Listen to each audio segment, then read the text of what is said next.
In the beginning was the Word, and the Word was with God, and the Word was God. He was in the beginning with God. All things were made through him, and without him nothing was made that was made. For God so loved the world that he gave his only begotten Son, that whoever believes in him should not perish, but have everlasting life. For God did not send his Son into the world to condemn the world, but that the world through him might be saved.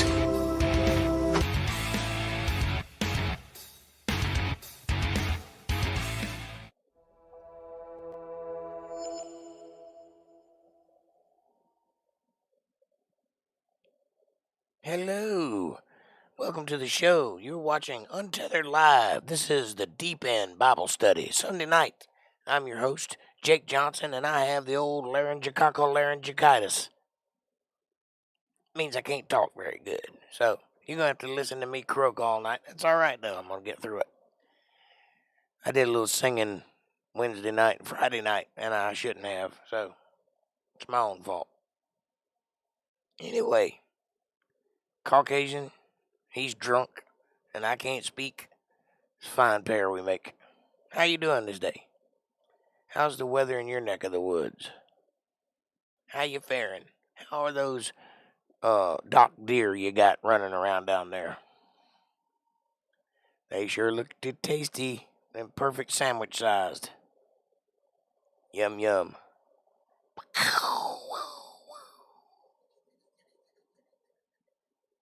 That's what I'm saying. It's been a while since I've been deer hunting. About that time. Well, a couple more months. How goes it? What are you up to? Downright miraculous. What, there's deer out there where you're at? Or the weather is downright miraculous? I was talking about many things.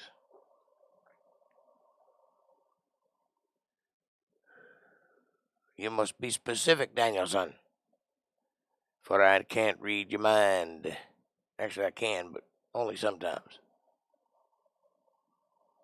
And never when I want to. Oh, it's been a pretty day today. I learned a valuable lesson today. I have been for 3 days jerking and snatching and pulling on this bolt that's on my bike. It's on a pulley, a sprocket that runs free, and it's reverse thread, and it is torqued down like something like 200 pounds. It's ridiculously tight, and it has Loctite on it, so it's not coming out.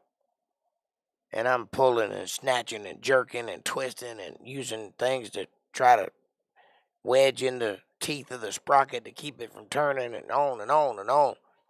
Just about wore out, just about to give up on it. And then I remembered something. I have an impact wrench. So I went inside and I dug through my gang box until I found it down in the very bottom. An electric impact wrench. So I went out there, put the socket on it, walked up to this thing I've been beating on for the last 3 days and went, and it's off. How about that?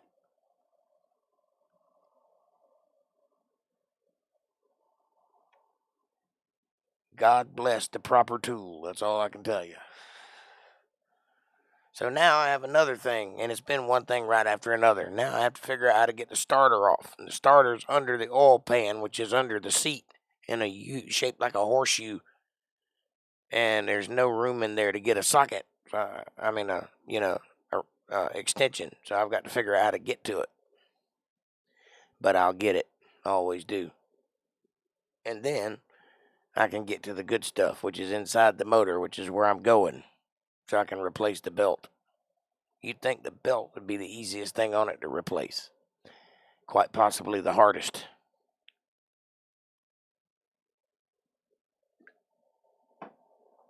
I think a piston would be easier to get to. Hey, Diego, what's happening, my friend?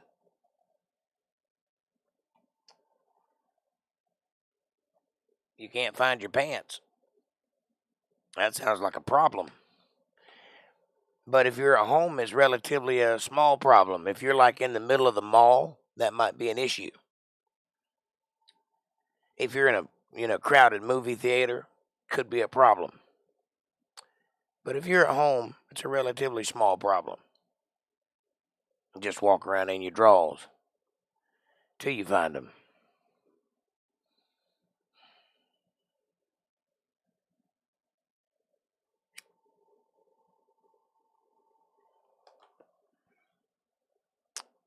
So anyway, I got one step closer to finishing my bike up today. That was a nice thing. Eat up by mosquitoes, but I got it. And tomorrow, I'm going to take the starter off of it and be prepared. And the reason I'm going so slow is because I've got a part coming in the mail that won't get here for a while. So there's no point in finishing it now and then be waiting for the part. I'll just finish it on the day the part gets here and have it all done. So take my sweet, sweet time. They're on the couch, huh?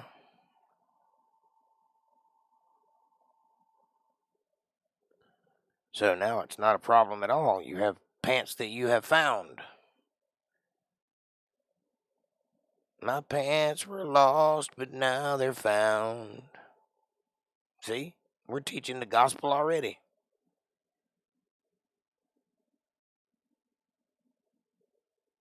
And if you go blind, let me know.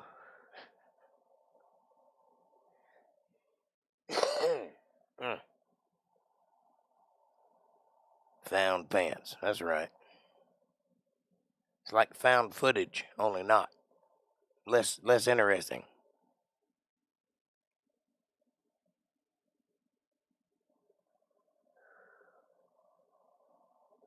It's going to be a short podcast tonight because I'm getting loopy-headed already just from talking because I have laryngitis. The old laryngitis. I got it. And it makes it where I can't breathe very well. So while I'm talking, I'm not breathing, and that means I'm getting lightheaded. So I'm not going to talk a lot tonight. I'll get through a little bit of this book, and then we'll move on to Monday. Should be a little better by tomorrow. Diego, hey brother, I have content, and fine content it is.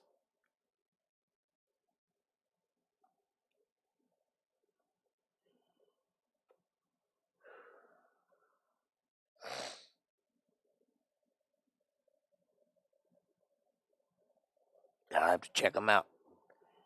I only saw one.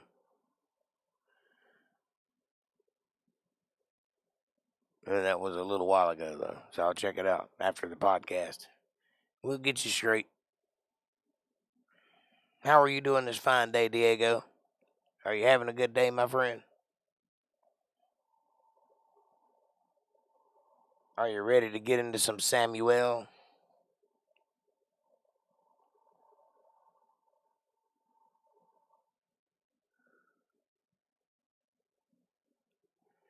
Because I'm ready to deliver after I drink a little more of this coffee.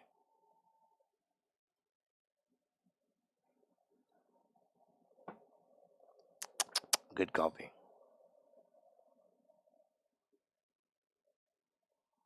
Just waiting on April and Kevin to show up. And we'll get started. Let's see who else will pop in during the evening. Lots of people pop in, but very few people talk. I understand. I know how it is. I'd be shy, too.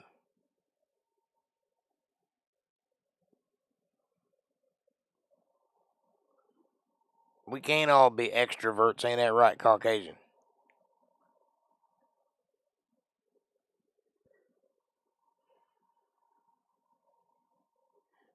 He said, what'd you call me?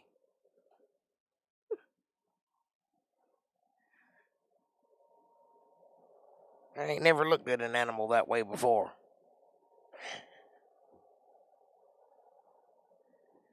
Easy now. Yeah, YouTube is telling me there are 0 people here, and I know that's not true because you two are here.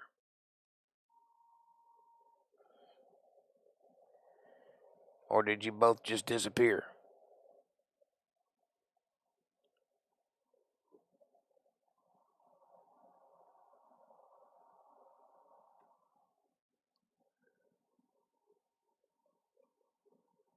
Well, now,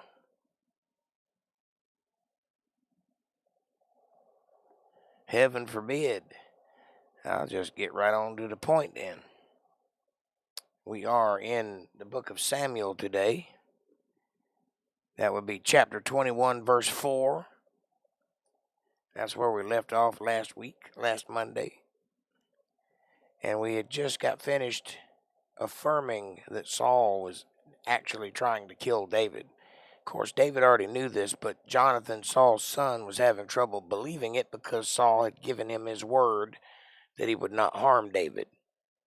So, they devised a plan. They saw it through. And when it came to fruition, turns out that not only was Saul trying to kill David, but he was also being quite a a-hole towards his son Jonathan, accusing him of all manner of nasty things. So now David has went on the run. He's gone to a small town outside of the area, and he's found a priest, Ahimelech, and he's kind of trying to snow him a little bit. He's saying he's on the king's business so that nobody will ask him any questions. And by the way, do you have any bread that I can eat? Can you give me 5 loaves of bread? Apparently, they were very hungry in those days. And then Ahimelech says, well, I don't have any bread, but I've got what's on the show table, which is holy bread. I guess you could eat that if you really had to. And David's like, oh, yeah, I'll take that. And that's where we left off at last week. And we'll pick back up where we left off in just a few minutes. Just give it a little time for a few more people to show up.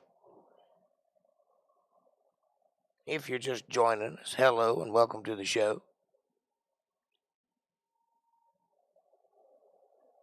I think Caucasian and Diego have gone off to do other things for a while. They'll be back.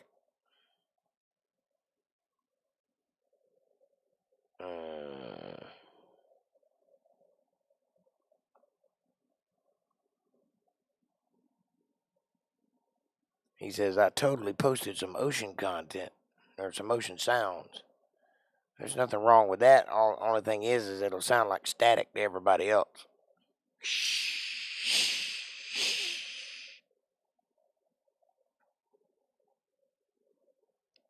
I wanted to put an ocean sound at the beginning of one of my songs one time, one of the songs that I wrote, and it just sounded like static. So I had to add seagulls to it and the creaking of a dock so that you would recognize what it was.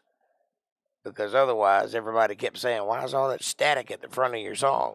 It's not static, it's waves. Oh, okay, I got you now. Got seagulls and docks creaking, and I understand. Gotta go with wife squatch. Be back in 5 minutes. I'm listening, though. I'm using it later. It's for reasons. Yeah, I understand. I got you. Drunken reasons. You, recorded some ocean sounds to help you pee? That sounds logical. That's the only drunken reason I can think of for having the sound of water. Help you pee, right? Oh, that was a solid burn. I got you, Sasquatch. You're no match for me.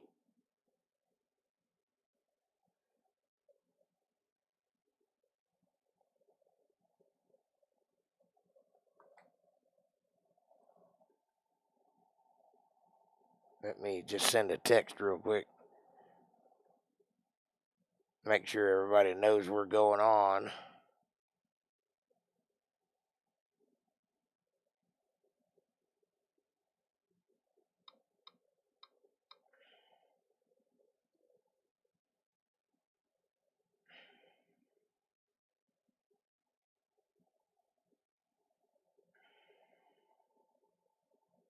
There.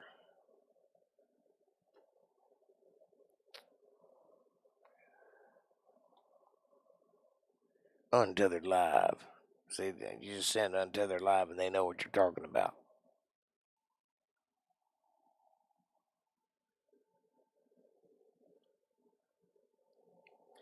It is 8:15, so we're just about to get started. And if you're wondering why I'm not talking a whole lot and I'm kind of quiet, it's because I have laryngitis and I'm trying to not blow my voice out before we get to the good stuff.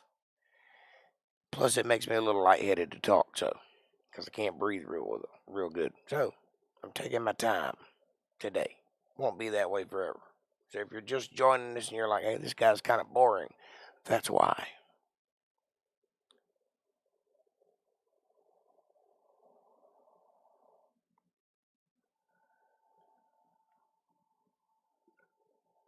No sense in rattling off if there's only one person watching.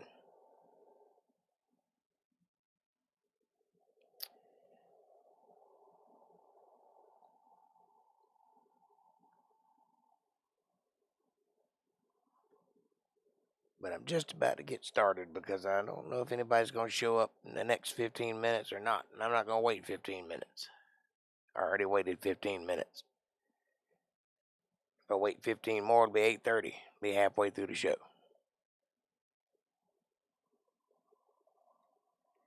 Thus and so, we begin.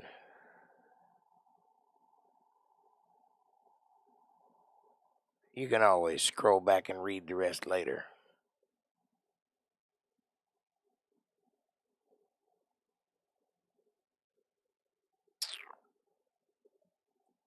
All right. Chapter 21, verse 4 of the book of 1 Samuel. That's where we're starting today.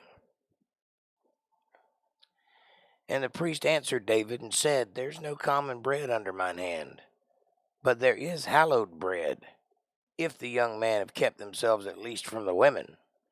It means if they hadn't, worked up an appetite and eat all the bread, there might be some laying on the showbread table. And David answered the priest and said unto him, of a truth, women have been kept from us about these 3 days, since I came out. And the vessels of the young men are holy, and the bread is in a manner common, yea, though it were sanctified in this day in the vessel.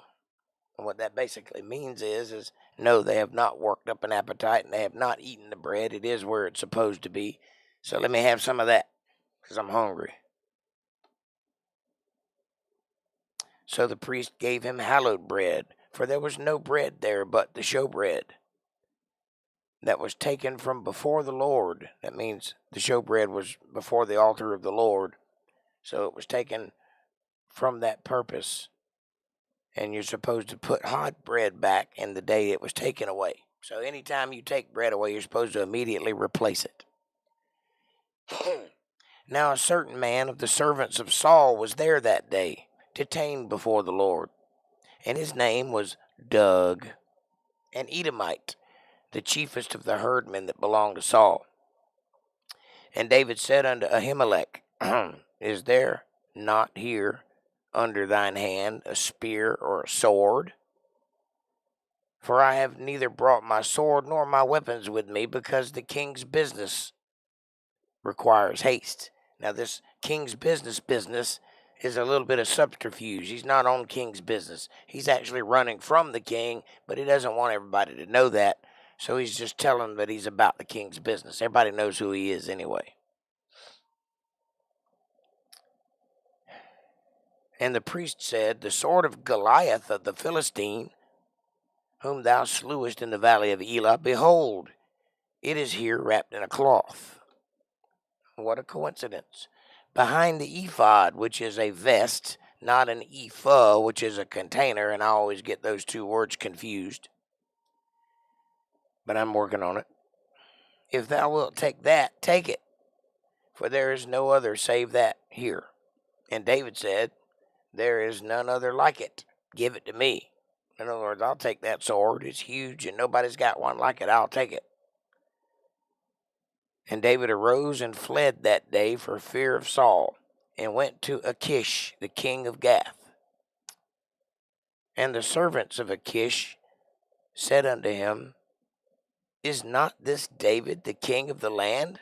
Well, not yet, but you got the right guy. Did they not sing one another of him in dances, saying, Saul hath slain thousands, and David his 10,000? And David laid up these words in his heart, and was sore afraid of Achish, the king of Gath. He didn't know whether the guy was going to turn him in or pat him on the back. And he changed his behavior before them and feigned himself mad in their hands and scrabbled on the door of the gate and let his spittle fall down upon his beard. In other words, he was looking like a crazy man, drooling at the mouth and such, so that they'd stay away from him. When in doubt, act like a crazy man. Then said Achish unto his servants, Lo, ye see the man is mad, wherefore have ye brought him to me?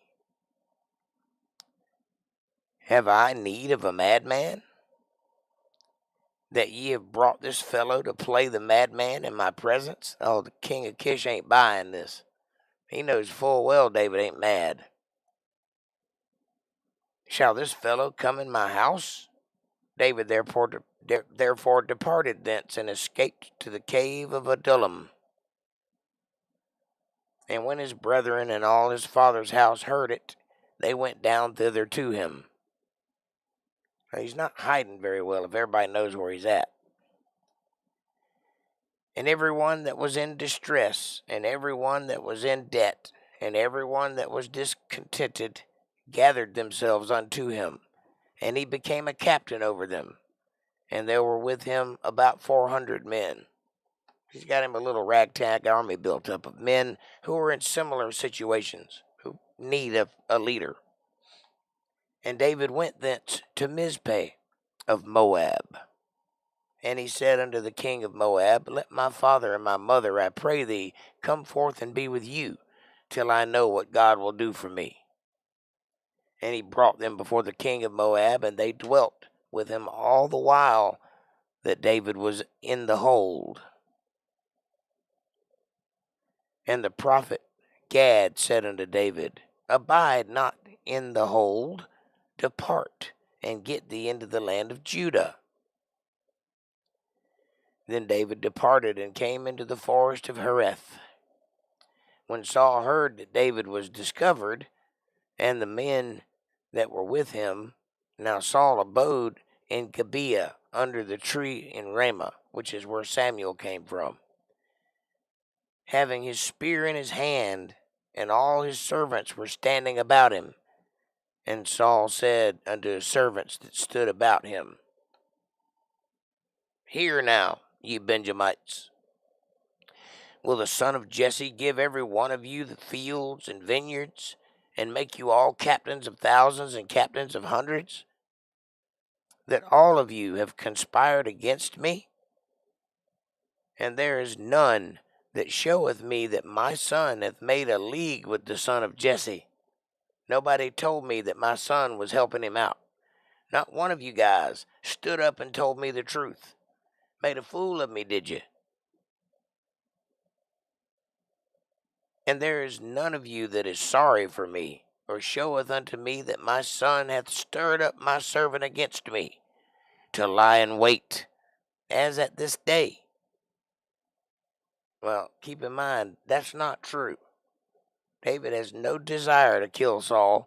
He is not lying in wait for him, and he's not going against him. He's just trying to keep himself alive.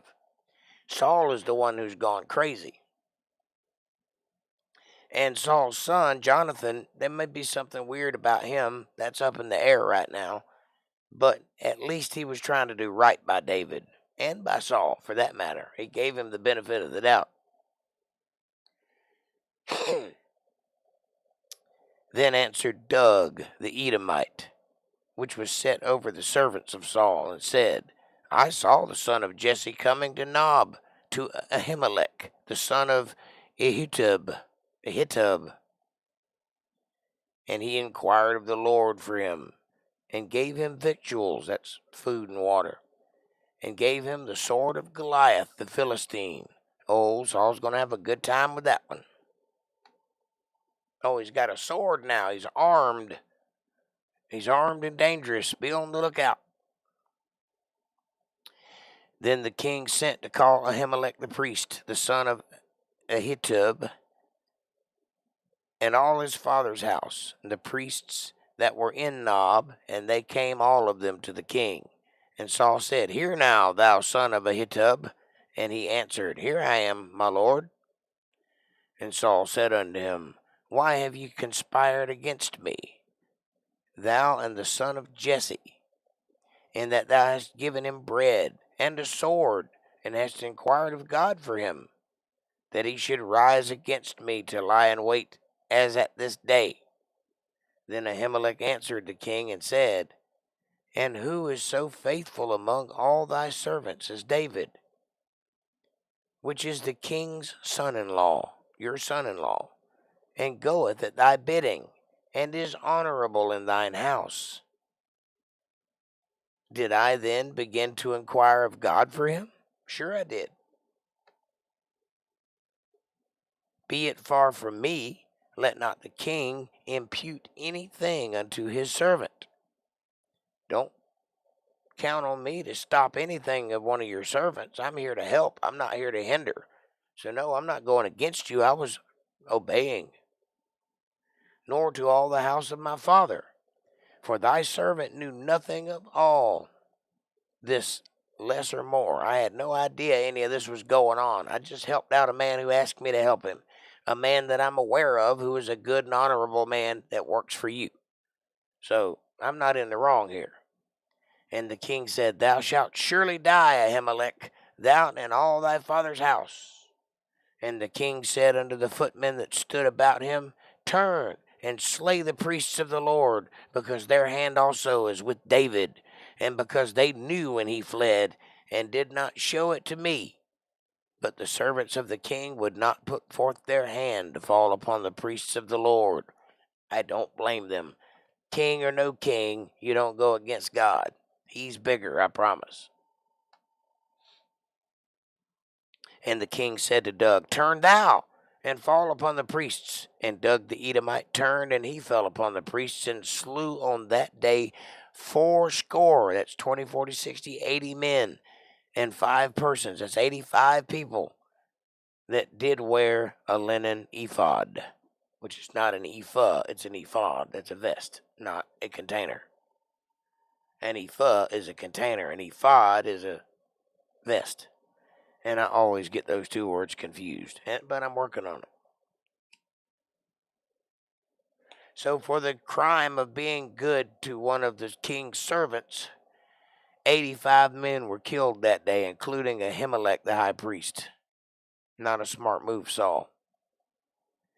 In Nob, the city of the priests, smote he with the edge of the sword both men and women, children and babies, sucklings, or you could say baby animals. That might be what they're using the word suckling for, because they also use the word children.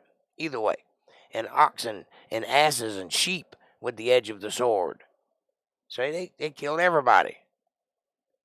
And one of the sons of Ahimelech, the son of Ahitub, named Abiathar, escaped and fled after David. And Abiathar showed David that Saul had slain the Lord's priests. And David said unto Abiathar, I knew it that day when Doeg the Edomite was there, that he would surely tell Saul, I have occasioned the death of all the priests in thy father's house. So he's feeling guilty now. He feels like it's his fault. And in a way it is, because he shouldn't have went there. But in another way, it's Saul's fault, because he's the one killing people. Abide thou with me, fear not, for he that seeketh my life seeketh thy life. But with me thou shalt be in safeguard. Then they told David, saying, Behold, the Philistines fight against Keilah, and they rob the threshing floors. That's where they make wine. Therefore David inquired of the Lord, saying, Shall I go and smite these Philistines? And the Lord said unto David, Go and smite the Philistines and save Keilah. So now he's become a soldier of fortune, him and his ragtag army, picking up a living wherever they can. If you're in trouble and you can find them, maybe you can hire King David team. Dun, dun, dun, dun, dun, dun, dun, dun, dun, the D team. Yeah. So they're now soldiers of fortune.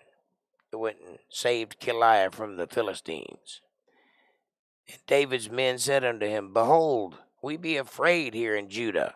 How much more then if we come to Keilah against the armies of the Philistines? Then David inquired of the Lord yet again. And the Lord answered him and said, Arise, go down to Keilah, for I will deliver the Philistines into thine hand. I can't get more specific than that, David. I've already told you twice. Now go. Get off your butt and move. So David and his men went to Keilah and fought with the Philistines and brought away their cattle and smote them with the great slaughter. So David saved the inhabitants of Keilah.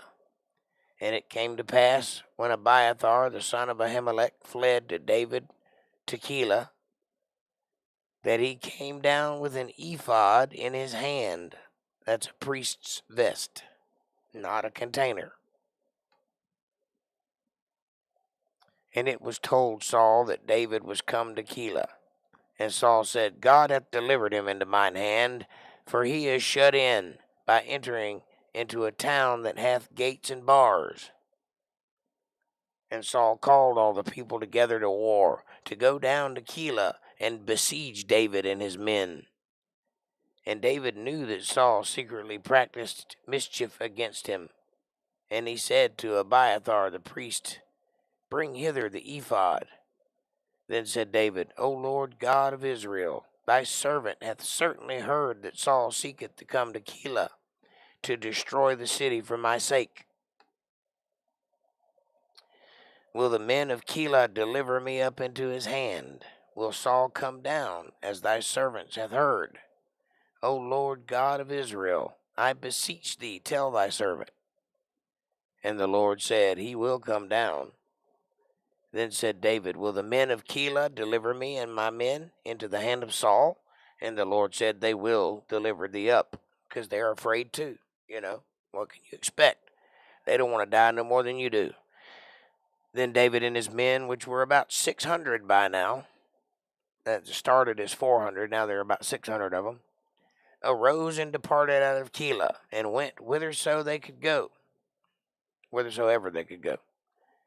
And it was told Saul that David was escaped from Keilah, and he forbade to go forth. Hey, April. Good to see you, sweetheart. I was beginning to wonder if you were coming. I got your pictures, thank you.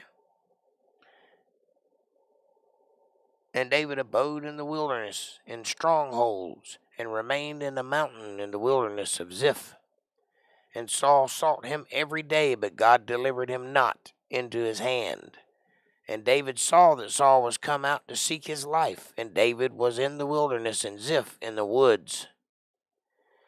And Jonathan, Saul's son, arose and went to David into the woods, and strengthened his hand in God. Meaning he gave David information that David needed to keep track of where Saul was. Doesn't mean the other thing. I know you think it does, but it don't. Very close, but not quite.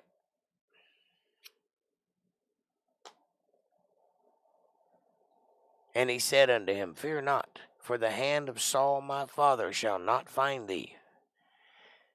And thou shalt be king over Israel, and I shall be next unto thee.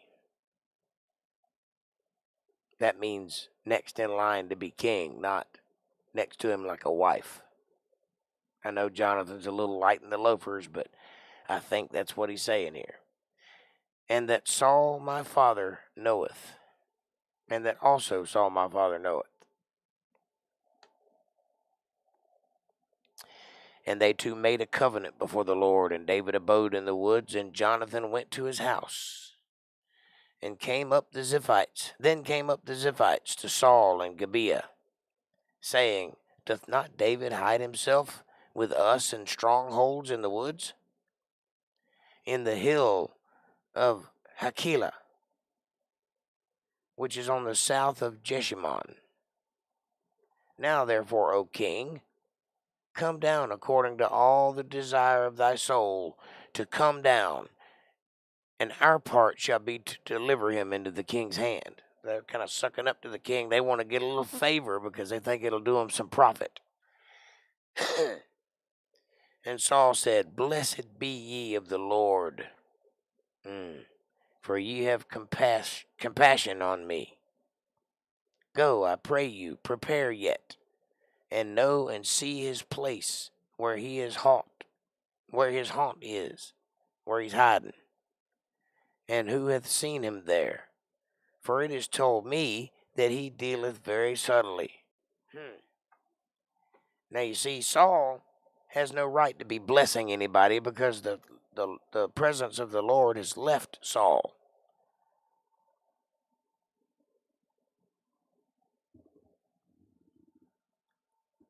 Love, April.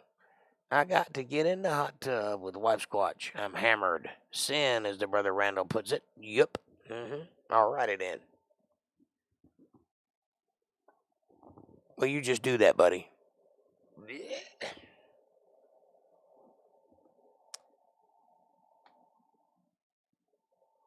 See therefore, and take knowledge of all the lurking places where he hideth himself, and come ye again to me with the certainty, and I will go with you, and it shall come to pass. And if he be in the land, that I will search him out. Throughout all the thousands of Judah, I will find him, he says. But go find out for sure. Don't just sell me some goods here. Go look, put your eyes on him. Watch him for a while and see where all he goes and where all his hiding places are, and learn something about him, and then come back and tell me certainly that he's there and that he will be there, and then I will come with you and you can deliver him into my hands.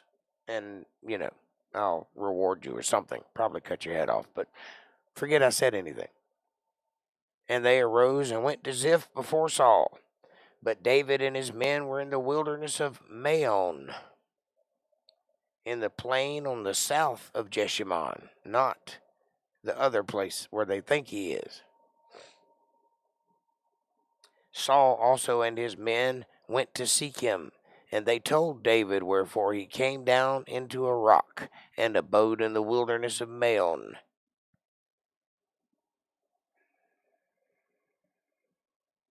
And when Saul heard that, he pursued after David in the wilderness of Maon. So apparently he's got spies everywhere, and he didn't just take those guys' word for it. He was looking in other places too and found him in Maon. And Saul went on the side of the mountain, and David and his men on that side of the mountain. So they're on either side of the mountain. And David made haste to get away for fear of Saul. For Saul and his men compassed David and his men round about him to take them. You ever heard that song? He'll be coming around the mountain when he comes. He'll be coming around the mountain when he comes. He'll be coming around the mountain. He'll be coming around the mountain. He's got a big sword, and he's going to cut your head off when he catches you when he comes. You ever heard that song? That's what's going on here. But there came a messenger unto Saul, saying, Haste thee, stop, and come, for the Philistines have invaded the land. We got other problems right now, Saul. Stop chasing ghosts and let's go kill these Philistines. Wherefore Saul returned from pursuing after David and went against the Philistines. Therefore they called the place Shelah Mahalakath. Yes. First try. Shelah Mahalakath.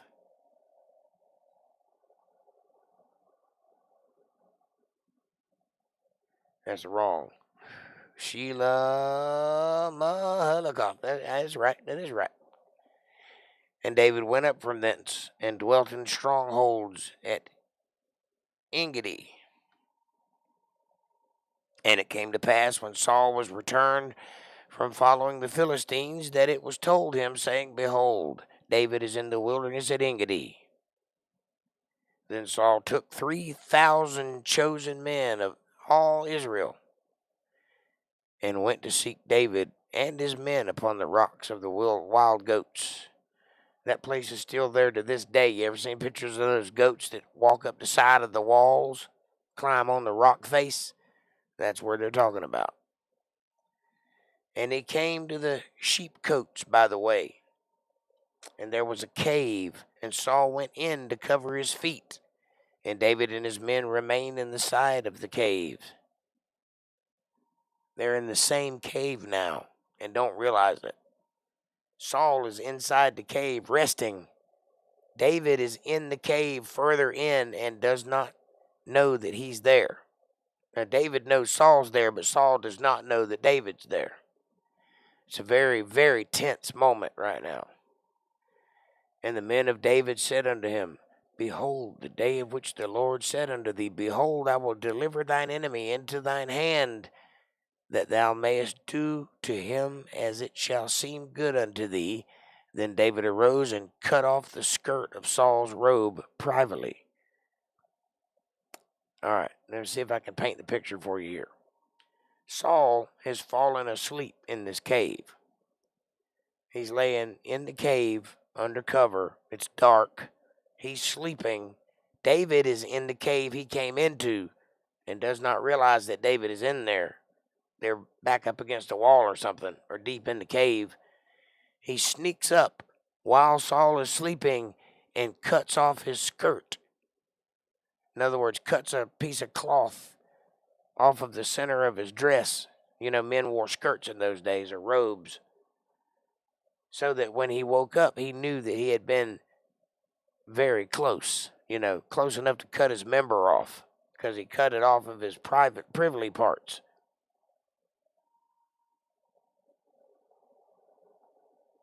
Very intense moment. And it came to pass afterward that David's heart smote him, because he had cut off Saul's skirt. He was ashamed and afraid and worried. And you got to understand, David loves Saul, and Saul is going crazy. Saul has demons, and he's trying to kill David, and David doesn't deserve that, and he knows he doesn't deserve it. And he also doesn't want to disrespect the king. He's a loyal servant after all. He follows Saul. That's his king. And just the fact that he cut the king's skirt is a killing offense. David could be beheaded for that. And he knows it.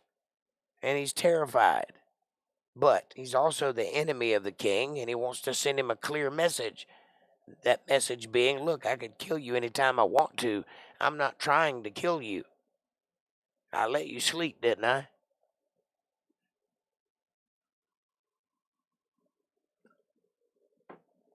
But there's that old jealous monster. Saul is so jealous of David and so angry with him that he can't see clearly anymore.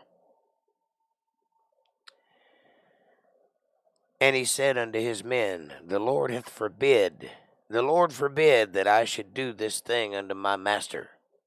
The Lord's anointed. Remember, God anointed Saul first, and David respects that anointing. To stretch forth mine hand against him, seeing he is the anointed of the Lord? So David stayed his servants with these words, and suffered them not to rise up against Saul. But Saul rose up out of the cave and went on his way. And David also arose afterwards and went out of the cave, and cried after Saul, saying, My lord the king.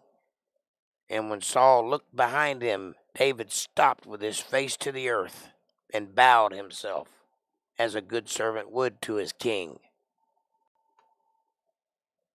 And David said to Saul, Wherefore hearest thou men's words, saying, Behold, David seeketh thy hurt?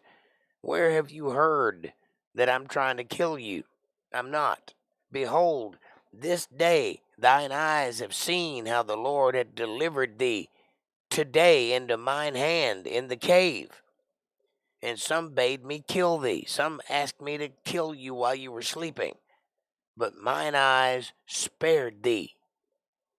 And I said, I will not put forth my hand against my Lord, for he is the Lord's anointed.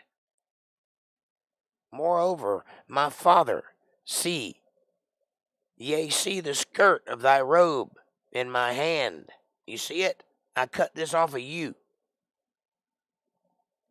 For in that I cut off the skirt of thy robe and killed thee not. You see that I didn't kill you, right? I could have. I was standing right over you. I could hear your heartbeat, but I didn't kill you. And you were defenseless, and I didn't kill you. So that should be proof enough.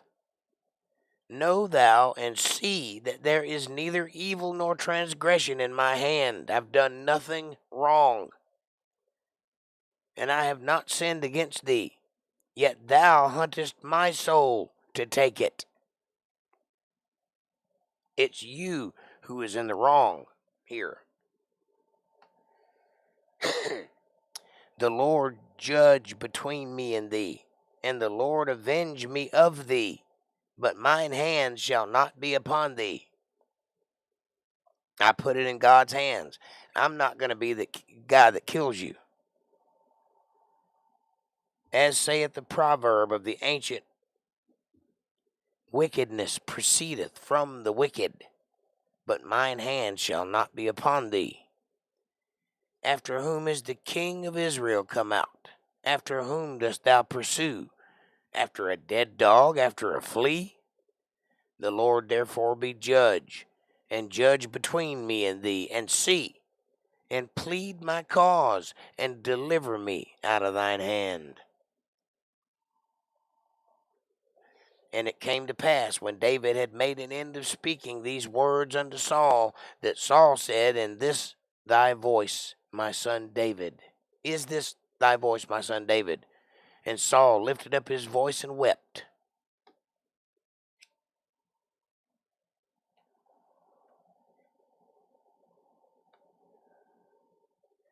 And he said to David, "Thou art more righteous than I, for thou hast rewarded me good, whereas I have rewarded thee evil. Thou hast showed this day how that thou hast dealt well with me, for as much as when the Lord hath delivered me into thine hand, thou killed me not. For if a man finds his enemy, will he let him go well away? Wherefore the Lord reward thee good, for that thou hast done unto me this day.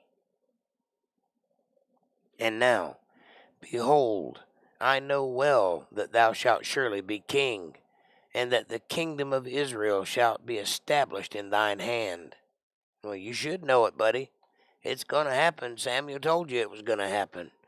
"Swear now, therefore, unto me by the Lord, that thou wilt not cut off my seed after me, and that thou wilt not destroy my name out of my father's house."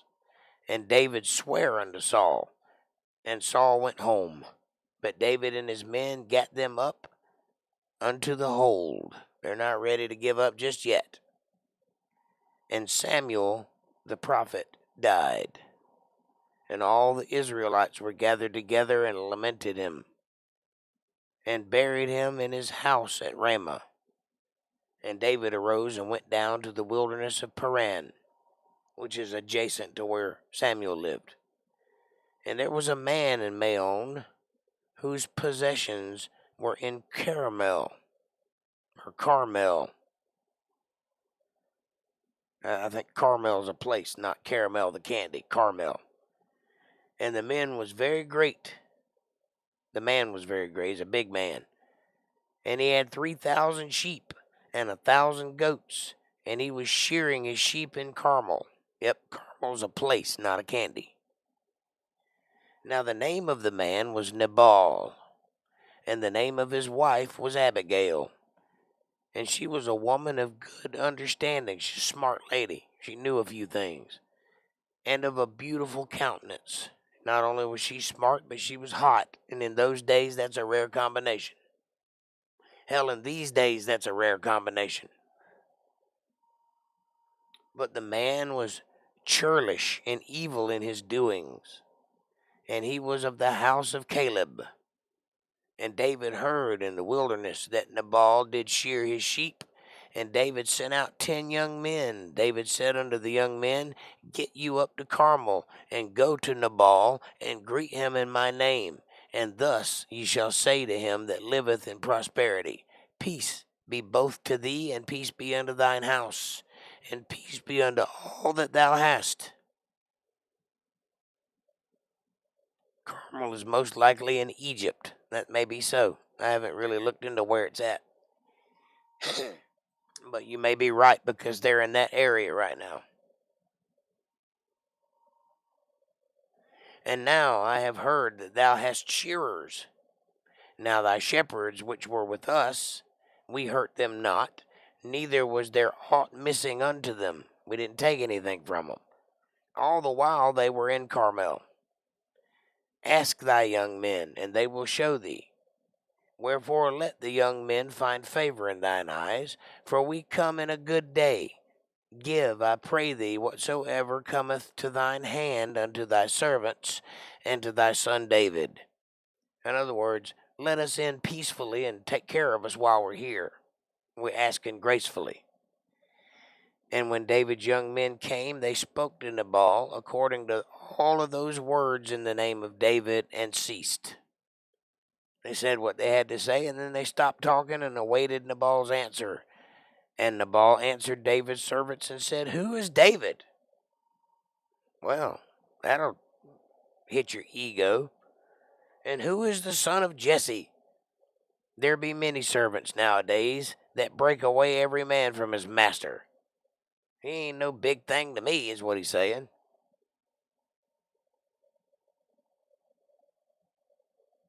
Hey, shopping with 5-year-olds. I'm broke, LOL. Me too, LOL. And I don't even have 5-year-olds. Shall I then take my bread and my water and my flesh that I have killed from my shearers, and give it unto men whom I know not whence they be? So David's young men turned their way, and went again, and came and told him all those sayings. So in other words, they were met with sarcasm and grit. Not exactly the welcome party they were expecting. I wonder how David's going to handle that. And David said unto his men, Gird ye on every man his sword. And they girded on every man his sword, and David also girded on his sword. And there went up after David about 400 men, and 200 abode by the stuff they left behind. So there's 600 men. 2 of them stayed behind, 4 of them went with David. But of the young men told Abigail, Nabal's wife, saying, Behold, David sent messengers out of the wilderness to salute our master, and he railed on them.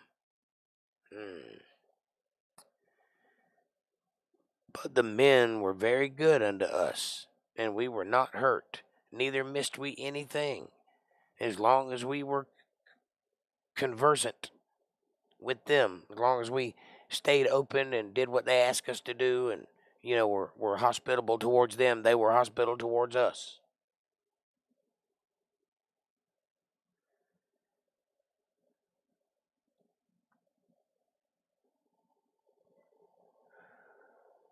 When we were in the fields, they were a wall unto us both by night and day, and all the while we were with them keeping the sheep. Now therefore know and consider what wilt thou do. For evil is determined against our master, and against all his household. For he is such a son of Belial, that a man cannot speak to him. He's too arrogant, he's too cocky, he's too sarcastic. So you can't even talk to him, you can't even reason with him. Then Abigail made haste, and took 200 loaves, and 2 bottles of wine, and 5 sheep ready dressed. They were already skint and ready to be cooked. And 5 measures of parched corn, and 100 clusters of raisins, and 200 cakes of figs, and laid them on asses. Pretty smart woman. She's going to save her stupid husband's life here. And she said unto her servants, Go on before me, behold, I come after you. But she told not her husband Nabal. And it was so, as she rode on the ass, that she came down by the covert on the hill, and behold, David and his men came down against her, and she met them. Now David had said, Surely in vain have I kept all that this fellow hath in the wilderness. so that nothing was missed of all that pertain unto him. And he hath requited me evil for good. So and more also do God unto the enemies of David. You understand, lady? If I leave of all that pertain to him by the morning light, any that pisseth against the wall. That's pretty. In other words, if you pee against the wall, it'll spray back on you a little. So what he's saying is if I don't do what I'm supposed to do, it's going to come back on me some. Parched corn and figs could do a woman for quite a while if needed. Yes. And when Abigail saw David, she hasted and lighted off the ass and fell before David on her face and bowed herself to the ground. And she fell at his feet and said, Upon me, my Lord, upon me let this iniquity be. And let thine handmaid, I pray thee, speak in thine audience and hear the words of thine handmaid. Talking about herself. She's being very respectful as you would to a king because she recognizes that's who he is. Let not my Lord, I pray thee, regard this man of Belial, even Nabal. He's an asshole, but he's not a devil worshiper. So please don't look at him that way. For as his name is, so is he. Nabal is his name, and folly is with him. But I, thine handmaid, saw not the young men of my Lord, whom thou didst send. I didn't see them when they came, or I would have handled it. I'm sorry you had to deal with him and his brash ways. Now, therefore, my Lord, as the Lord liveth, little Lord, big Lord, you're talking about to David, Lord, and about God, big Lord. And as thy soul liveth, seeing the Lord hath withholden thee from coming to shed blood, and from avenging thyself with thine own hand, now let thine enemies, and they seek evil to my Lord, be as Nabal. And now this blessing which thine handmaid hath brought unto my Lord, let it even be given unto the young men that follow my Lord. I pray thee, forgive the trespass of thine handmaid, for the Lord will certainly make my Lord a sure house, because my Lord fighteth the battles of the Lord, and evil hath not been found in thee all thy days. It's a very sweet thing of her to say. Yet a man is risen to pursue thee, and to seek thy soul. But the soul of my Lord shall be bound in the bundle of life with the Lord thy God, and the souls of thine enemies, them shall he sling out, as out of the middle of a sling. And it shall come to pass, when the Lord shall have done to my Lord according to all the good that he hath spoken concerning thee, and shall have appointed thee ruler over Israel, that this shall be no grief unto thee, nor offense of heart unto my Lord, neither that thou hast shed blood causeless, or that my Lord hath avenged himself. But when the Lord shall have dealt well with my Lord, then remember thine handmaiden. Remember that I told you so. Remember that I'm telling you that when you're appointed to be king over Israel and all things are yours, this little skirmish here ain't going to mean anything to you. It's not even a sweat off of your brow. Don't even worry about it. This is just one sarcastic man. I will make sure you got food, and just remember me. I'm being very nice to you right now. See my bosoms? See? She's understanding the kind of man David is, and she's playing to his strengths. She's doing what any good woman would do, and that's making the man feel a little bit special. She's using her wiles and her knowledge to sway him out of killing her family. Because that's what he's headed to do right now, is kill Nabal and anybody that gets in his way. I think he's going to have mercy on her, though, and spare Nabal. Because of her, not in spite of her.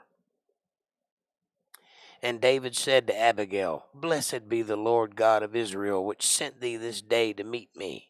And blessed be thy advice. And blessed be thou, which hast kept me this day from coming to shed blood, and from avenging myself with mine own hand. For in very deed, as the Lord God of Israel liveth, which hath kept me back from hurting thee, except thou hast hasted and come to meet me, surely there had not been left under Nabal by the morning light any that pisseth against the wall. I would have killed everyone, surely. So you coming to meet me was a smart thing, good thing. So David received of her hand that which she had brought him, and said unto her, Go up in peace to thine house. See, I have hearkened to thy voice, and have accepted thy person.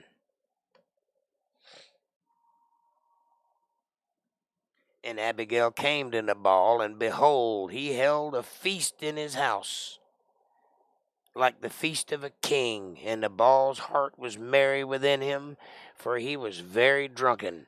Wherefore she told him nothing, less or more, until the morning light. But it came to pass in the morning, when the wine was gone out of Nabal, when he was no longer drunk, and he had had his fun that night, she let him have his fun. He ate like a king. He was fat and happy and drunk.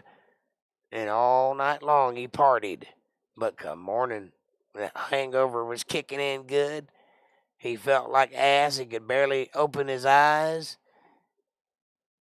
His wife had told him these things, that his heart died within him, and he became as a stone. Scared him to death, literally. And it came to pass about 10 days after that the Lord smote Nabal that he died. So basically she said to him when he was good and sober, You pissed off the wrong guy. You should have let him in and been nice to him, but since you were such a peckerhead, now you're going to pay with your life. And it's going to be God that gets you. And it scared him till he was stiff as a stone. And 10 days later, God got him, and he died.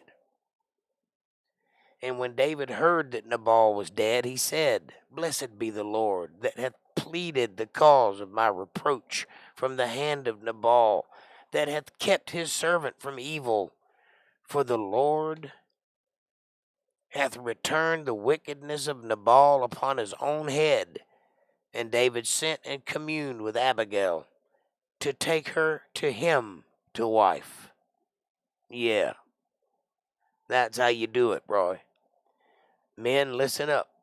You let God do the avenging, and you'll end up with the other guy's wife. The smart, beautiful one. That'll be who you get. That's the reward of a man that follows God. And when the servants of David were come to Abigail to Carmel, they spake unto her, saying, David has sent us to thee to take thee him to wife. And she arose and bowed herself on the face of the earth, and said, Behold, let thine handmaid be a servant to wash the feet of the servants of my Lord. And Abigail hasted, and arose, and rode upon an ass with 5 damsels of hers that went after her. 5 other handmaidens came with her. And she went after the messengers of David, and became his wife. And that's a grateful lady right there. David also took Ahinoam of Jezreel, and they were also both of them wives, his wives. David also took Ahinoam of Jezreel, and they were also both of them his wives. How is it both of them? I only see one name there. I guess he's talking about Abigail and Ahinoam of Jezreel. I don't know. Doesn't make that clear. But Saul had given Michal, his daughter, David's wife, to Phalti, the son of Laish, which was of Galim. Well, now you see, she's already married to David, You can't marry a woman twice. That's called bigotry. No, that's not it. What's the word? Somebody help me out. When you marry somebody and you're still married, what's that called? Bigamy? Is that right? It's not polygamy, it's something else. Help me out. Anyway, he's not supposed to do that, but he's doing it.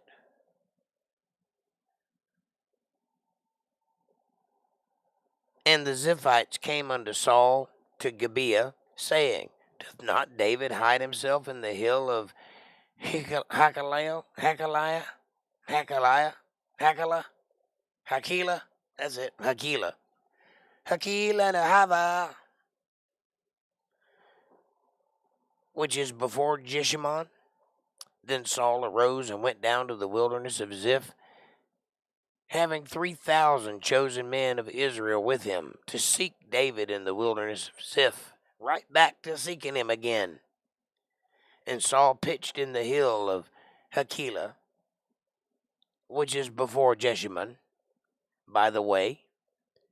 That's by the main road. But David abode in the wilderness, and he saw that Saul came after him in the wilderness. David therefore sent out spies and understood that Saul was come in very deed. He was there again, right back to his old antics, trying to kill David again. Forget what just happened the other day. And David arose and came to the place where Saul had pitched, and David beheld the place where Saul lay. And Abner, the son of Ner, the captain of his host, that's also the armor-bearer of Saul, and Saul lay in the trench, and the people pitched round about him.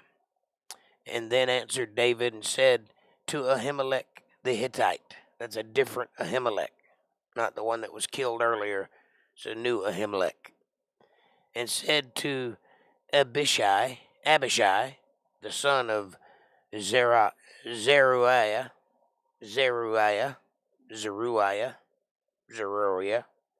brother of Joab, saying, Who will go down with me to Saul to the camp? And Abishai said, I will go down with thee. But first, let me talk somebody into naming us things like Bob and George, and stop using all these big names. Man can't hardly talk, making him say all these weird names. So David and Abishai came to the people by night, and behold, Saul sleeping within the trench. Twice he's caught Saul sleeping. Saul is not a very good military man. And his spear stuck in the ground at his bolster, that's at his feet. But Abner and the people lay around about him. They're circled around him. He's in the middle. Then said Abishai to David, God hath delivered thine enemy into thine hand this day. Now therefore let me smite him, I pray thee, with the spear, even to the earth at once, and I will not smite him the second time. In other words, I'll kill him with the first blow. And David said to Abishai, Destroy him not, for who can stretch forth his hand against the Lord's anointed and be guiltless? You can't do it. God anointed that man. We cannot kill him. That's not why we're here. And David said furthermore, As the Lord liveth, the Lord shall smite him, or his day shall come to die, or he shall descend into battle and perish, but not because I killed him. And the Lord forbid that I should stretch forth mine hand against the Lord's anointed. But I pray thee, take thou now the spear that is at his bolster, and the cruse of water, which is a small container like a canteen, and let us go. In other words, just take his weapon and his water and let's get out of here. Just let him know we were here. That's all we're here to do. So David took the spear and the cruse of water from Saul's bolster, and they gat them away. And no man saw it, nor knew it, neither awakened, for they were all asleep because a deep sleep from the Lord was falling upon them. You see, David's having a little help here. He's not doing this all by himself. Then David went over the other side and stood on the top of an hill afar off, a great space between them. And David cried to the people and to Abner the son of Ner, saying, Answerest thou not, Abner? Then Abner answered and said, Who art thou that criest to the king? And David said to Abner, Art thou not a valiant man? Who is like to thee in Israel? Wherefore then hast thou not kept thy lord the king? Are you not a great warrior?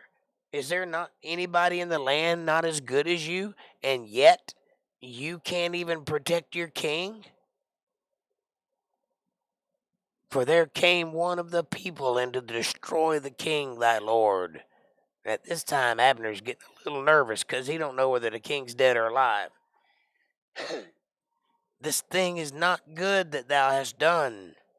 As the Lord liveth, ye are worthy to die, because ye have not kept your master, the Lord's anointed.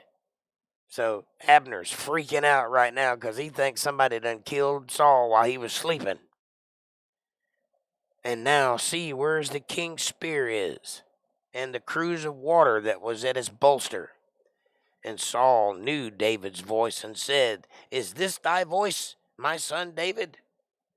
And David said, This is my voice, my lord, O king.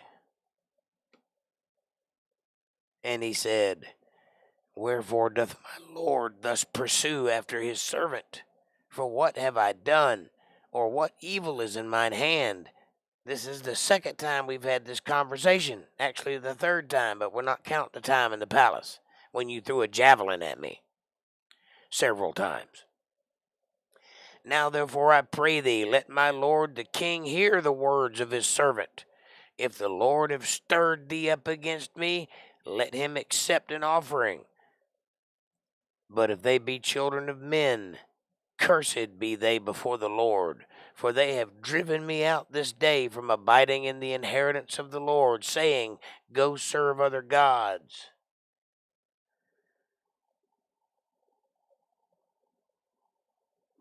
Now therefore, let not my blood fall to the earth before the face of the Lord, for the king of Israel is come out to seek a flea, as one doth hunt a partridge in the mountains. The king of Israel is hunting after one little man. Why are you so desperate to come and kill me? I'm no threat to you, is what he's saying here. You've already kicked me out so that I'm on the run and I can't live in the graces of the palace. I can't live in the inheritance of God because I have to constantly be looking over my shoulder because of you. What evil have I done you? Why are you doing this? Is it not embarrassing that the whole army of the king is searching for one man who has been in your camp twice and touched you while you slept twice and did not kill you? And yet you still pursue me. Then said Saul, I have sinned. Return, my son David, for I will no more do thee harm, because my soul was precious in thine eyes this day. Behold, I have played the fool. I have erred exceedingly. And David answered and said, I've heard you say this before. No, he didn't say that. Behold, the king's spear, and let one of the young men come over and fetch it. The Lord render to every man his righteousness and his faithfulness. For the Lord delivered thee into mine hand today again. But I would not stretch forth mine hand against the Lord's anointed. And behold, as thy life was much set by this day in mine eyes, so let my life be much set in the eyes of the Lord, and let him deliver me out of all tribulation. In other words, stop chasing me. In the name of God, stop chasing me. Then Saul said to David, Blessed be thou, my son David. Thou shalt both do great things, and also shalt still prevail. So David went on his way, and Saul returned to his place. And David said in his heart,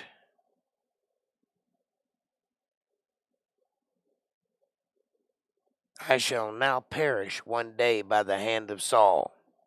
Certainly he's going to kill me.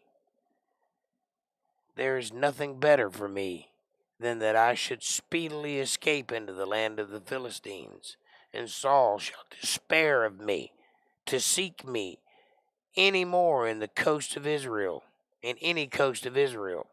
So shall I escape out of his hand. And David arose, and he passed over with about 600 men that were with him unto Achish, the son of Maok, king of Gath.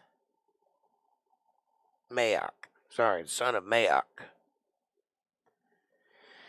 And David dwelt with Achish at Gath, he and his men, every man with his household, even David with his 2 wives, Ahinoam the Jezreelitess, and Abigail the Carmelitess, Nabal's wife. And it was told Saul that David was fled to Gath, and he sought no more again for him. Well, that's a shame. And David said unto Achish, If I have now found grace in thine eyes, let them give me a place in some town in the country, that I may dwell there. For why should thy servant dwell in the royal city with thee? Then Achish gave him Ziklag that day. Wherefore Ziklag pertaineth unto the kings of Judah unto this day. They still own it, even right now.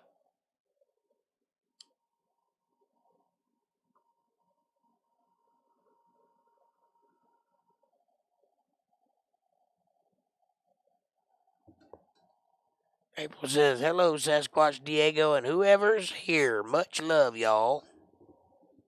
Thank you, April.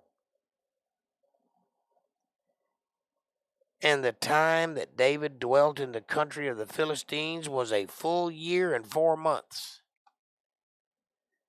And David and his men went up and invaded the Gershurites and the Gezrites, and the Amalekites, what's left of them.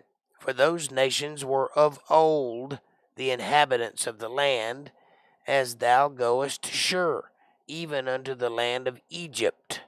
You understand? Those people, the Gezrites, the Gershurites, and the Amalekites, are of those people that remained that were not completely human. They were of the old ways, the times of old, the men of renown, the giants of those days. And where they dwelt was in the land of Egypt and Shur, right in that area above the top part of Egypt. And David smote the land, and left neither man nor woman alive, and took away the sheep and the oxen and the asses and the camels and the apparel, and returned and came to Achish. And Achish said, Whither have ye made a road today? And David said, Against the south of Judah, and against the south of the Jeremites, and against the south of the Kenites. Now, Kenites are descendants of Cain, and he is of his father, the devil. So they are also part and parcel hybrid human beings, but they are more human than not. And they're still in existence to this day. They're still here in this world, the Kenites.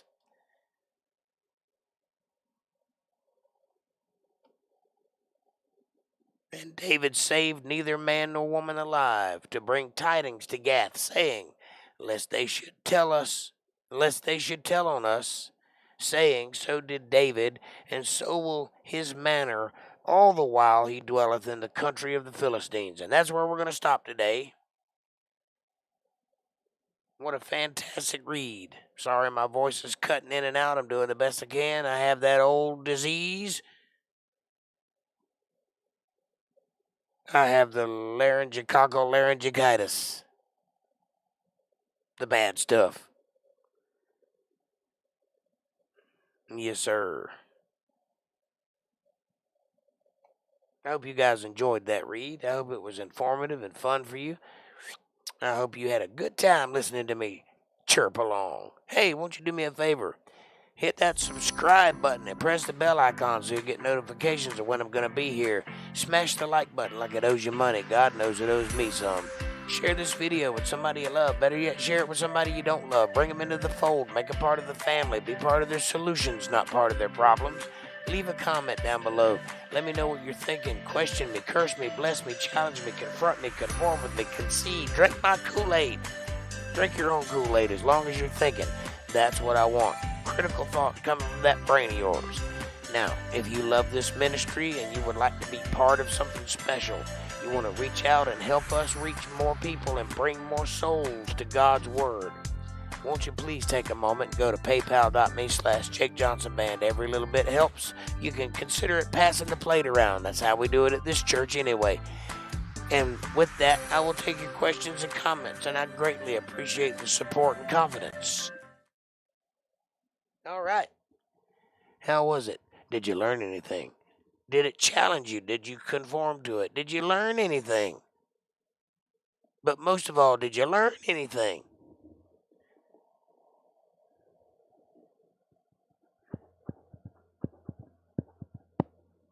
Hello, my friends. Greetings and salutations, even. Greetings and salutations, even. Kind of hard to do voices that way. Whew.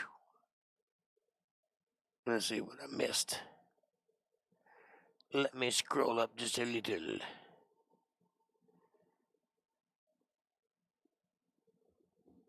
I'm not typing because I'm so excited hearing our friend Jake read. Thank you, Diego. I greatly appreciate it, buddy.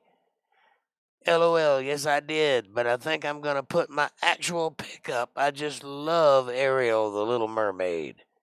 LOL, thanks for noticing, hun. I guess I missed that comment. Same, love you guys. Well, we love you too, April. You are the belle of the ball, the gem of the hijab, if you know what I'm saying.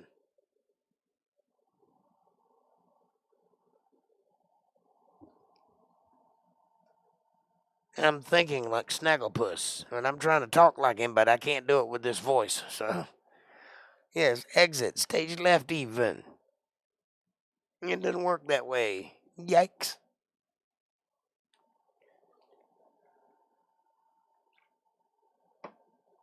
Even. Okay, anybody got any questions about this wonderful story of cat and mouse that we just read? By the way, somewhere along this book, in this wilderness that David is traversing, he's going to start prophesying. And what he prophesies, you need to hear, because these are the very words that Jesus spoke in the last day of his ministry to signify the ending. So that would be the beginning.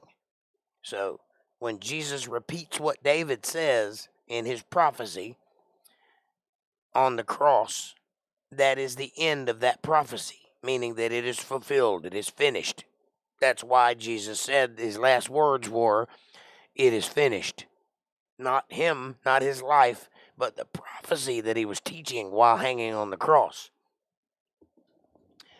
I will point it out when we get there, but it's very important that you hear those words. I'll have to rewatch this, Jake. I got 3 boys. We just left Walmart. Well, as long as you get it in somehow. There's no time limit on God's word. Well, there's a little time limit. You got until you draw your last breath, but until then, you got a little time. So just as long as you get it in you, that's all that matters. Call the rum police, Sasquatch.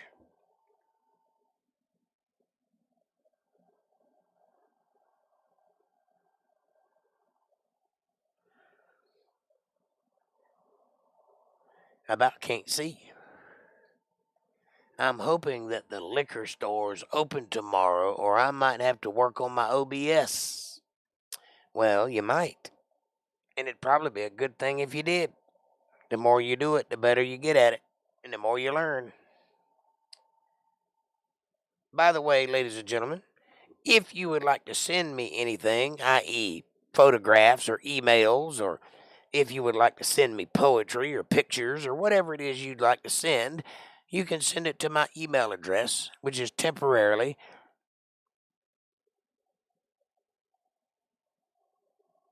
jakejohnsonband@gmail.com. You can send it there and I will receive it personally. I'll even get a little ding on my phone. So if there's anything you'd like to send me, send it there. I will eventually have an Untethered Live email address. I'm just very lazy and haven't got to it yet. But I will. I will, and soon we'll have it. And a post office box for that matter. I'm working from scratch. My mic wiped everything. Mics can't do that. I haven't even unpacked my laptop. I love you, Jake, and I'll pray for you getting well soon. I love you true, and thank you for still preaching God's words and loving us all to keep spreading God's love. Amen, sister. And don't you worry, as long as I can draw a breath, that's what I'm going to do.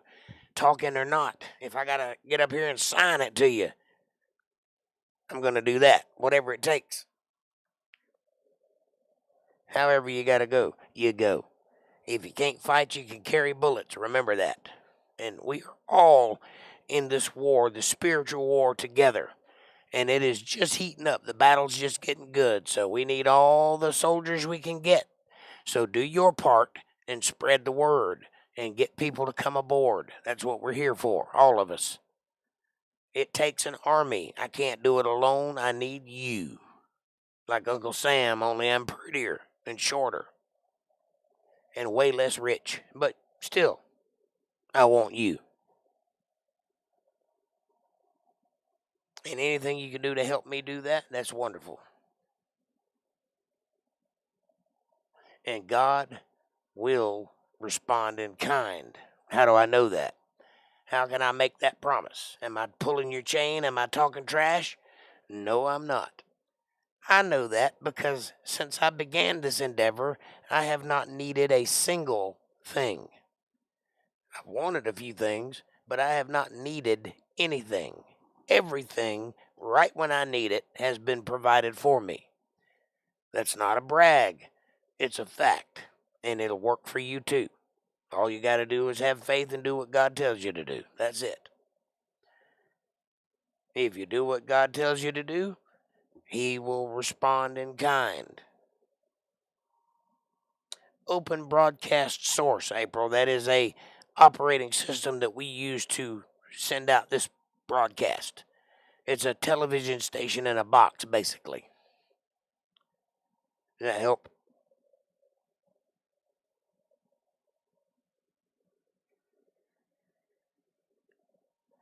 If you've ever seen the inside of the studio at a news station or anything like that, that's what OBS is a virtual one of those. And open broadcast denotes the fact that it's open source, meaning that it's free and everybody can contribute to it. And also, that's the name they chose for it. So, there you go. OBS. It's a good name. And it's better than that cookie software.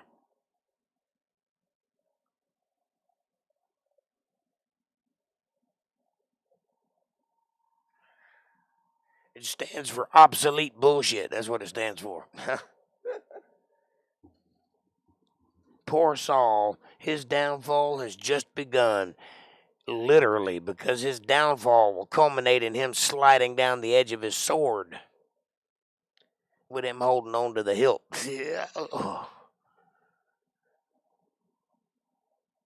next chapter will be a read tomorrow.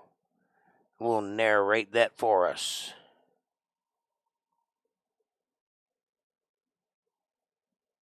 Yep, that's right.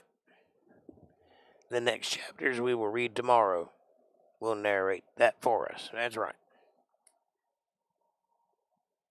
LOL, I've heard of it before, but I'm an airhead. Sorry, LOL. Well,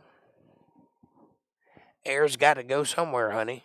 It takes all kinds. How precious are you that God made you a container for his air?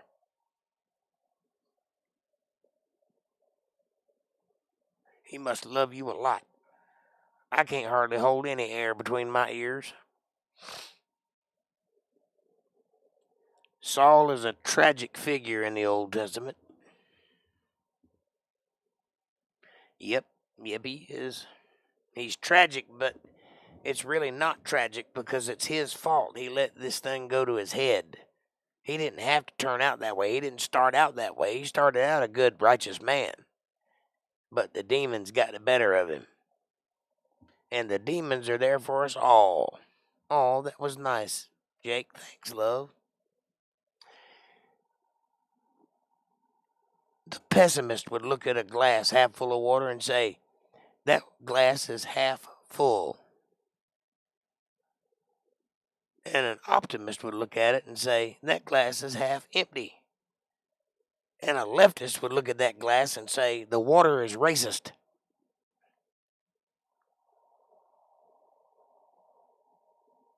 What can we learn from Saul's life, Jake?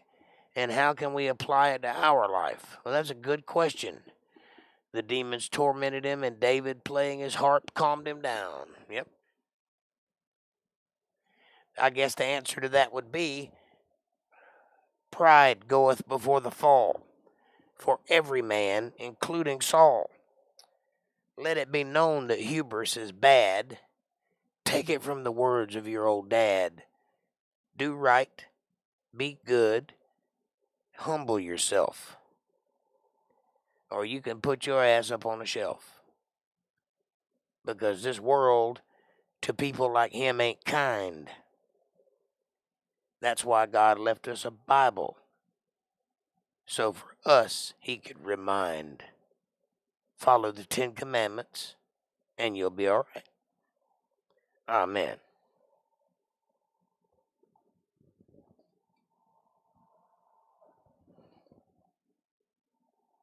That was a poem by Jake Johnson. Or written on the spot.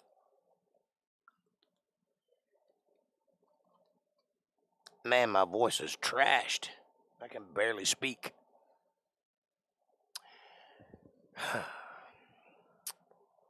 Even Paul had a thorn in his side, so I guess I could do it a little worse.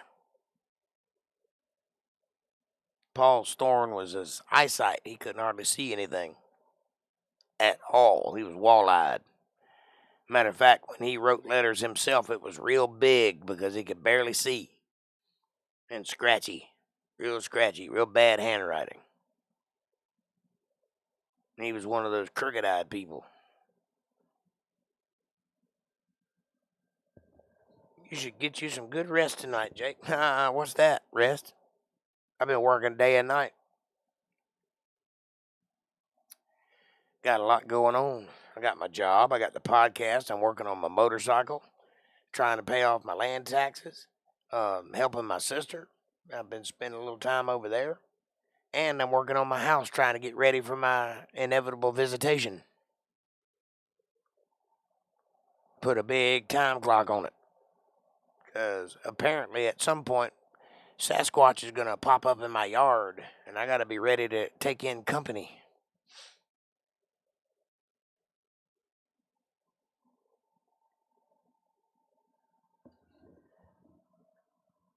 So David had several wives, including Abigail. Yes, David loved women, and he had quite a few of them, and one of them even becomes a problem for him later in life, and certainly his son had the same affliction, and a woman becomes a problem for him too.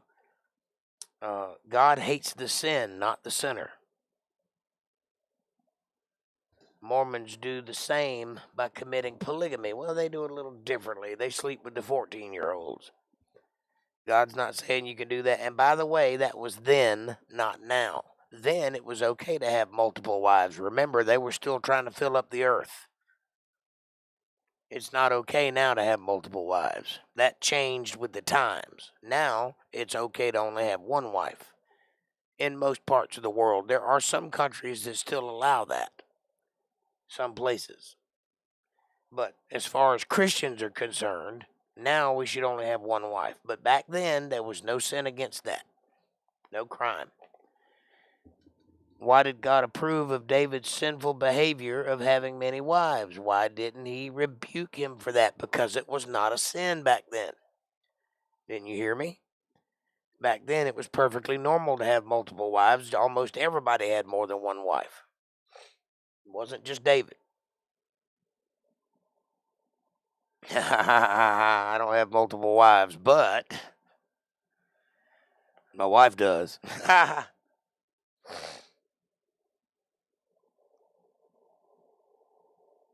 I'm a constitutionalist, a drunk logic.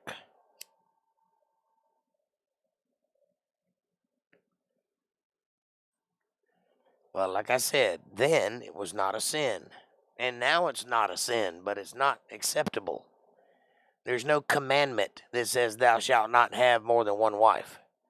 However, it's not culturally acceptable, and you must render unto Caesar as long as that doesn't interfere with what you render unto God. That's what Jesus said do, and that's good enough for him. It's good enough for me. As long as the law does not cause you to sin against God, then you do what the law says do. Or what the common practices are.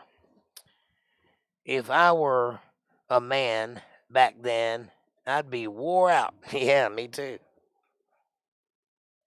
If you were a woman back then, you'd be wore out, and you wouldn't even get to give permission. It would be expected. So be grateful you where you're at.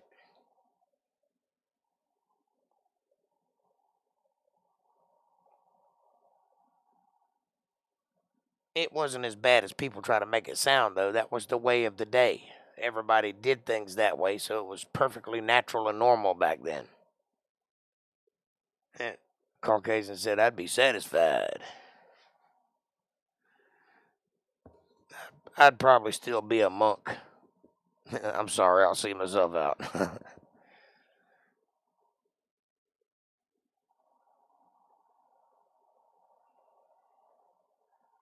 As long as there have been men and women, there have been men and women playing games. So that's one reason I'm not with anybody is because I don't play games. I'm very appreciative and grateful that of where I'm at. Thanks to God. Yep. Me too. We live actually in the best time that has ever existed. There's never been a better time on earth than this one, which is why it baffles me so that there's so many people complaining about it. There literally has never been a better time to be alive, ever, in history. There's never been a better place in time to be alive. Then why would God tolerate David's sinful behavior? I've already answered that question, Diego. And God hates the sin, not the sinner. God doesn't hate David. As a matter of fact, he loves David. He's after his own heart. He's the same kind of heart that David has. And by the way, that was not a sin in those days. It's a sin now only because we think of it as a sin. It's culturally inappropriate to have more than one wife now, but it's not actually a sin. There's no commandment that says that you can't have more than one wife. That is not a sin unto death. So therefore, it's irrelevant to God. He doesn't care either way. You're the one that has to put up with her, not God. Hope that answers your question.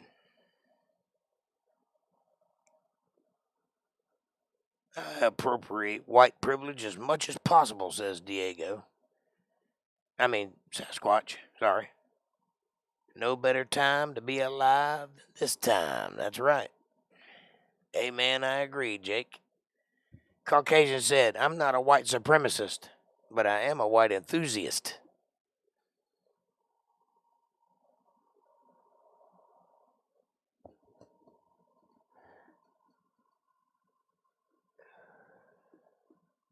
As a melanin-challenged hairsuit individual. Well put, Jake. That's right. Yes, I have a way with words.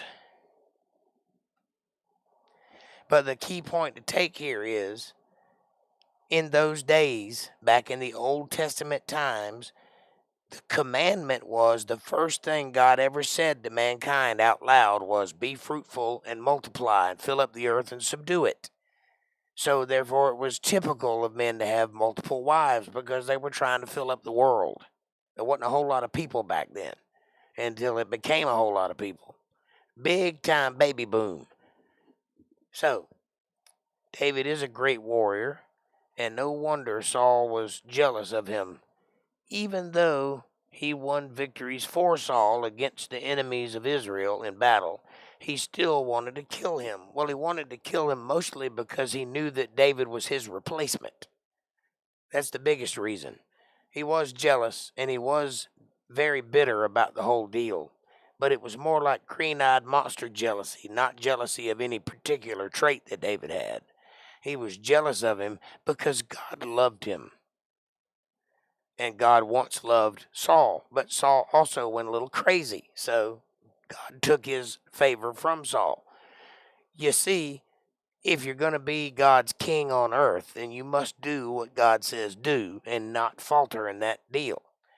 And that's the very first thing Saul did, was start going against what God told him to do, or trying to do things the way he thought it should be done rather than the way God told him to do it.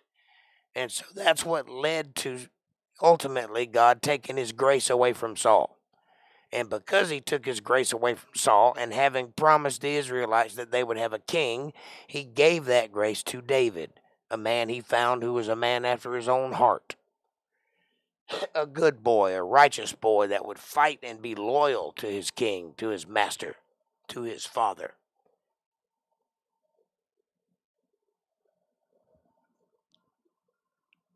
Oh, I'm typical. My girlfriend will like that one. Especially in that scene where David was in the cave and had the chance to kill Saul while he was, going potty. Well, yes, but it's not a scene. This really happened. This is a story of reality. This is the news. This is a report, a documentary, if you will. Not a scene. That's in a movie. But I get what you're saying. My wife's girlfriend will like it also. Oh, stop it. Now you're just showing off.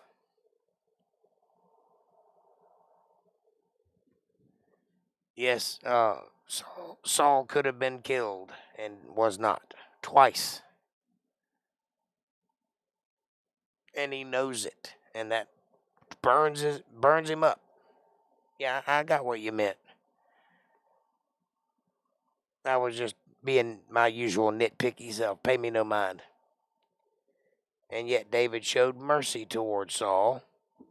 Not once, but twice. That's right. Jake, I love you. I gotta go. We're home now, and I just want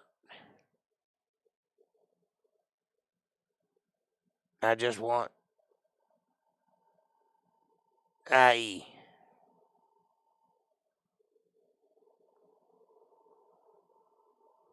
You just want to go to bed. I got you.